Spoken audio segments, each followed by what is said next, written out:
शुक्रवार को चित्रकूट जिला जेल में दो पक्षों में हुए गैंगवार में पुलिस की गोली से एनकाउंटर में मारे गए अंशु दीक्षित की लंबी कहानी है। उसने 13 साल की उम्र में जरायम की दुनिया में कदम रख दिया था। लखनऊ विश्वविद्यालय छात्र संघ के महामंत्री विनोद त्रिपाठी की हत्या में अंशु का नाम सामने आया था। इसके विरुद्ध पहला मुकदमा वर्ष 2007 में लखनऊ के गोमती नगर थाने में दर्ज हुआ था। इसके बाद अंशुल की गिरफ्तारी के लिए लखनऊ और सीतापुर पुलिस लगातार दबिश दे रही थी। इसी बीच अंशु ने लखनऊ कोर्ट में अपने आप को सरेंडर कर दिया था। इसके पास से लगातार 14 साल से वह जेल में ही था। अपराध के कारण उसके मुकदमे में धाराएं बढ़ती रही और निरुद्ध अंशु दीक्षित का विभिन्न जेलों में स्थानांतरण होता रहा। सीतापुर पुलिस अंशु दीक्षित के बारे में शुक्रवार दोपहर तक संपर्कियों से पड़ताल करने की कोशिश करती रही।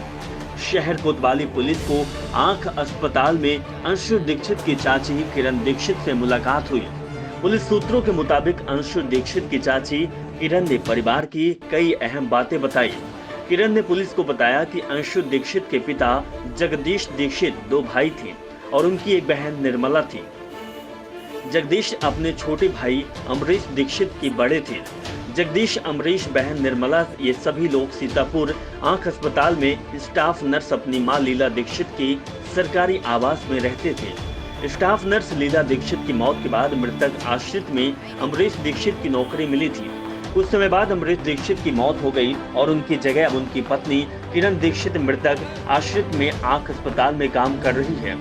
किरण दीक्षित ने पुलिस को बताया कि वर्ष 2007 में एक जनप्रतिनिधि के बेटों और कुछ अन्य लोगों के बीच गोली चली थी।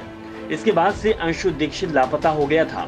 उस बीच करीब 12 से 13 साल का था। इसी दौरान लखनऊ विश्वविद्यालय के छात्र नेता की हत्या में उसका नाम सामने आया था। मानपुर के ओलारा बन्नी गांव का मूल निवासी अंशु दीक्षित था। किरण दीक्षित से पुलिस को पता चला कि वर्ष 2007 की घटना के बाद से अंशु दीक्षित जरायम की दुनिया में निकल गया था। उसके माँ बाप, बहन, भाई सब कहां चले गए किसी को पता नहीं था। अंशु की चाची ने पुलिस को यह भी बताया कि उनका परिवार मूलतः सीतापुर के ही मानपुर थाना क्षेत्र के ओलरा बन्नी गांव का रहने वाला है। वह गांव में उन लोगों का कुछ भी शेष नहीं बचा। 2007 के बाद से जेल से बाहर नहीं आया था अंशु। पुलिस के मुताबिक चित्रकूट पुलिस एनकाउंटर में मारा गया। अंशु दीक्षित वर्ष 2007 से जेल से बाहर नहीं आया था।